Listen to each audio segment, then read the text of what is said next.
What if the bread, in Jesus' time, wasn't sweet because of sugar at all? Long before refined sugar existed, before bakeries, packaged loaves, or modern recipes, people in the time of Jesus were making bread in ways that feel almost forgotten today. And here's what's fascinating. They still found ways to make it sweet. Not with anything artificial, but with simple, powerful ingredients like honey, dates, figs, and even grapes, each one adding flavor, energy, and meaning to something as basic as bread. In this video, we're uncovering how bread was actually sweetened in Jesus' time, what ingredients were used, how they were prepared, and why sweetness itself meant something very different back then.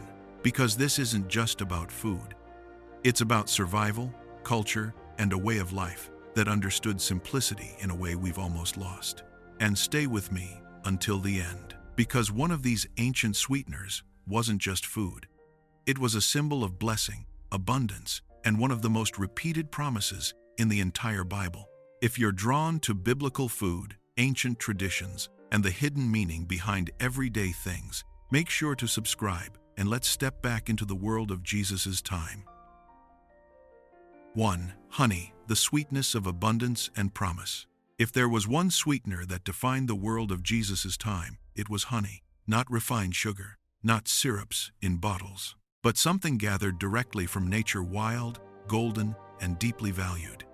Honey appears throughout Scripture as a symbol of goodness, abundance, and blessing. The Promised Land itself is described as a land flowing with milk and honey, not because honey was rare, but because it represented richness, life, and provision in a very real way. And when honey was added to bread, something changed. It transformed something basic into something meaningful. Because most bread in the ancient world was simple: flour, water, maybe oil, functional, filling, necessary. But when honey was mixed into the dough or drizzled over the surface, it added more than sweetness. It added significance. This wasn't everyday survival bread anymore. This was bread that felt like a gift. In practical terms, honey would have been kneaded directly into dough or brushed over flatbread after baking. It created a slightly darker crust, a subtle fragrance, and a gentle sweetness that didn't overpower the grain it complemented it. And that balance matters. Because ancient sweetness wasn't intense, it was intentional. To recreate it today, you don't need much. Just take a simple flatbread or whole grain dough, mix in a spoonful of raw honey, or drizzle it over warm bread with a little olive oil. And what you get is something surprisingly familiar, yet deeply ancient. Because in the time of Jesus, sweetness wasn't constant. It was a reminder. 2. Date paste, the everyday sweetness of survival. If honey was the sweetness of blessing, dates were the sweetness of survival. They were everywhere. Date palms grew abundantly across the region, and their fruit wasn't just enjoyed, it was relied on. Dates were one of the most important foods in the ancient world because they stored well, traveled easily, and provided dense, lasting energy. And when it came to sweetening bread, they were one of the most practical options available. But unlike honey, dates didn't just sit on top of the bread. They became part of it. Dates could be mashed into a thick paste, dark, sticky, and naturally rich. This paste could be kneaded directly into dough, spreading sweetness evenly throughout every bite. The result wasn't a sugary loaf, but something deeper, more grounded, almost like a natural caramel built into the bread itself. And that tells you something important about how people ate back then. Sweetness wasn't separate from food. It was integrated into it.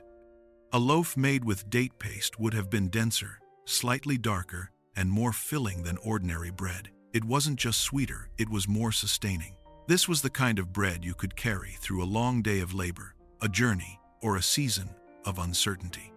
To make it today, you can blend soft dates with a little water into a paste, then mix it into whole grain dough. No need for refined sugar, no need for anything artificial. And what you'll get is something that feels ancient the moment you taste it. Not overly sweet, not delicate, but real, because in the time of Jesus, sweetness wasn't about indulgence. It was about endurance. 3. Fig mash, the sweetness of peace and provision. If there was one fruit that quietly defined daily life in the biblical world, It was the fig. Not exotic, not rare, but constant. Figs grew in household spaces, along roads and in fields. They were eaten fresh, dried for storage, and relied on as one of the most dependable sources of natural sweetness available. And when figs were added to bread, they brought more than flavor. They brought meaning. In Scripture, the image of sitting under one's own vine and fig tree represented peace, stability, and enough. It wasn't about wealth, it was about security.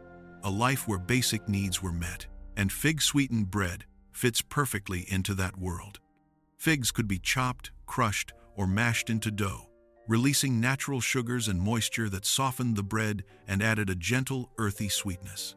Unlike honey, which could stand out, figs blended in creating something subtle, balanced, and deeply satisfying.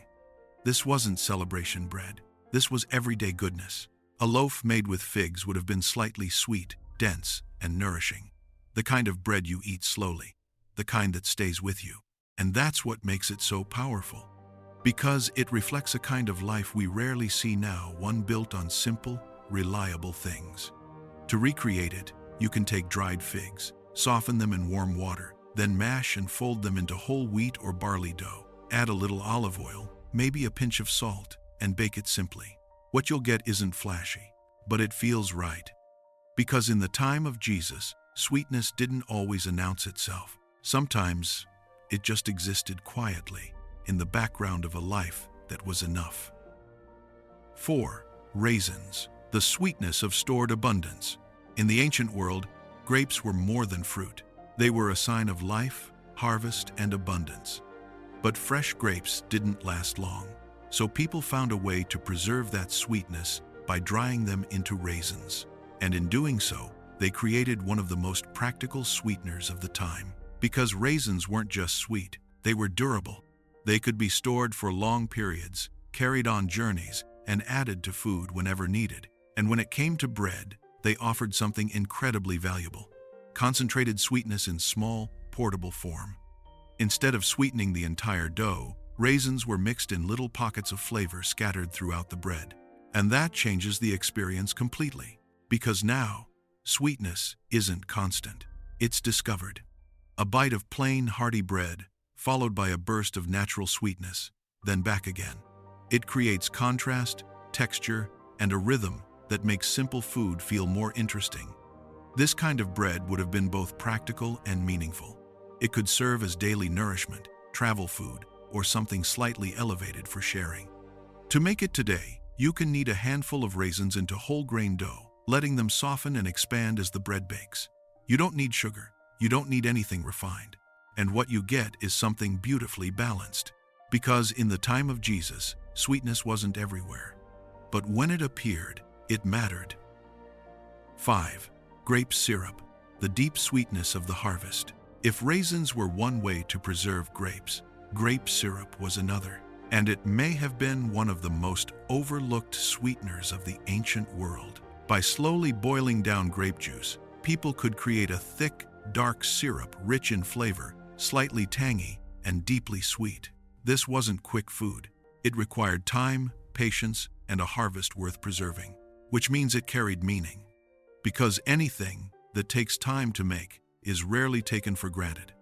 This syrup could be mixed into dough, brushed over bread, or used as a finishing layer after baking. And unlike honey, which was bright and floral, grape syrup had depth. It was darker, heavier, more complex. Almost like the difference between fresh sweetness and aged sweetness. A bread made with grape syrup would have been richer in color, slightly denser, and more layered in flavor. Not just sweet, but full. And that reflects something important about the biblical world. Sweetness wasn't always immediate. Sometimes it was developed. To recreate it today, you can simmer grape juice until it reduces into a thick syrup, then mix it into simple dough or drizzle it over warm bread. It takes time, but that's the point. Because in the time of Jesus, even something as simple as sweetness could come from patience. And maybe that's what makes it so different from today. Not just how it tasted, but how it was made. 6. Carob pods, the quiet sweetness of the wilderness. Now this one is easy to overlook, but it may be one of the most ancient sweeteners of all. Carob. Sometimes called locust pods, carob grew in dry, rugged landscapes where other crops struggled. It didn't require rich soil or careful tending. It simply grew, endured, and provided. And that alone tells you something. Because in the world of Jesus' time, not all food came from abundance. Some of it came from resilience. Carob pods had a naturally sweet, chocolate-like flavor when dried. They could be eaten as they were, or ground into a coarse powder and mixed into food, including bread. The sweetness wasn't sharp or sugary. It was mild, earthy, and deeply subtle, almost hidden. And that's what makes carob so interesting, because it represents a different kind of sweetness, not celebration, not luxury, but survival with just enough comfort to keep going. A bread made with carob would have been darker, denser, and slightly sweet in a way that doesn't immediately stand out. It's the kind of flavor you notice slowly, not instantly. To recreate it today, you can mix carob powder into whole grain flour, combine it with water, olive oil, and salt, and bake it simply. No sugar needed, no refinement required. And what you get feels grounded. Because in the time of Jesus, sweetness didn't always come from the best conditions. Sometimes it came from the harshest ones. 7. Pomegranate reduction, the sweetness of depth and contrast. Not all sweetness in the ancient world was simple. Some of it came with contrast, and pomegranate is one of the best examples of that. Pomegranates were highly valued in biblical times, not just for their flavor, but for what they represented: life, fertility, and richness. Their deep red seeds carried both sweetness and sharpness at the same time. And when their juice was reduced over heat, something remarkable happened. It thickened into a dark, tangy syrup, part sweet, part sour, and completely unique. This wasn't the kind of sweetness that made bread taste like dessert. It made it more complex. A drizzle of pomegranate reduction over flatbread, or a small amount mixed into dough, would have created something layered, where sweetness and acidity work together instead of competing. And that changes the experience, because now the bread isn't just nourishing. It's interesting. It reflects a kind of taste that ancient people understood: well, balance instead of excess.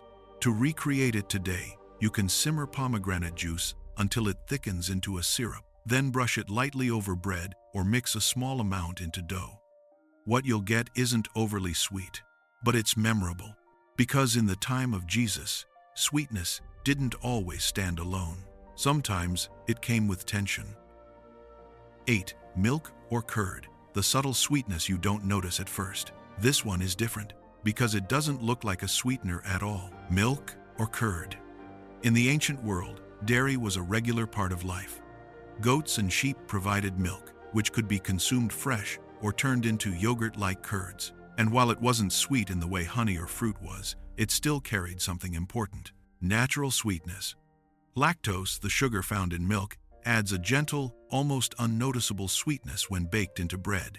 It softens the texture, enriches the flavor, and creates a more satisfying result without changing the character of the bread itself. And that's what makes it so subtle. Because you don't taste sweetness directly, you feel it. A bread made with milk or curd would have been softer, slightly richer, and more rounded in flavor compared to plain water-based dough. It wouldn't stand out as sweet, but it wouldn't feel plain either. It sits somewhere in between. And that's a space the ancient world understood well. To recreate it today, you can replace water with milk, or add a spoonful of yogurt or curd into your dough. The result is simple, but noticeably different. Because in the time of Jesus, not all sweetness was obvious. Some of it was quiet, and easy to miss if you weren't paying attention. 9. Olive oil and honey, the sweetness of contrast and balance. Sometimes, bread wasn't sweetened during baking at all. It was sweetened at the table. One of the simplest and most powerful combinations in the ancient world was bread dipped in olive oil and honey. Two ingredients that defined daily life, brought together in a way that feels almost timeless. And when you taste it, it makes sense immediately. The richness of the oil, the brightness of the honey, the plainness of the bread tying it all together. It's not complicated, but it's complete. This wasn't about turning bread into something else. It was about enhancing what was already there, adding depth, contrast, and satisfaction without losing simplicity. And that reflects something important. Because in the time of Jesus, food didn't need to be transformed to be meaningful. It just needed to be understood. To recreate it today, take a piece of warm bread, dip it lightly in olive oil, then drizzle or dip it into honey. That's it. No recipe, no process, no refinement. And yet, it works. Because sometimes the most powerful flavors aren't baked in, they're brought together. 10. Crushed nuts with honey, or fruit, the sweetness of texture and strength. And, finally, we come to a kind of sweetness that does more than flavor bread. It transforms it. Nuts like almonds, walnuts, or sesame seeds were common in the ancient world. They added fat, protein, and texture to food that would otherwise be simple and soft. And when combined with honey or fruit, they created something much more substantial. Not just sweet, but strong. This mixture could be pressed into dough, sprinkled on top, or even served alongside bread as a kind of topping. The result was something richer, more filling, and more layered than plain bread alone. And that matters. Because in the world of Jesus' time, food wasn't just about taste. It was about function. A bread enriched with nuts and honey wasn't just sweeter, it was more sustaining. It could carry someone through a long day, a journey, or a season where food needed to last. And at the same time, it still carried that sense of something special. Because sweetness, even here, wasn't excessive. It was purposeful. To recreate it today, you can mix crushed nuts and a little honey or mashed fruit into dough, or simply sprinkle them over flatbread before baking. What you get is something textured, slightly sweet, and deeply satisfying. Because in the time of Jesus, the best foods didn't just taste good. They did something, and maybe that's what made them last. And there you have it. 10 simple ways bread was sweetened in the time of Jesus, using nothing more than what people could grow, gather, or prepare by hand. What's fascinating is this. These weren't just ways to make food taste better. They were part of survival, part of culture, and part of a way of life that stayed deeply connected to the land and to what was available. Because sweetness back then wasn't constant, it wasn't processed, and it wasn't taken for granted. It was something you noticed, something you valued, and something that often carried meaning far beyond the food itself. And maybe that's something worth rediscovering. Because in a world full of artificial flavors and endless convenience, going back to something as simple as bread naturally sweetened, made by hand, can remind us what real nourishment actually feels like. If you enjoy biblical food, ancient traditions, and uncovering the hidden meaning behind everyday things, make sure to subscribe and turn on notifications, and let me know in the comments. Which of these would you actually try first? I'd love to hear.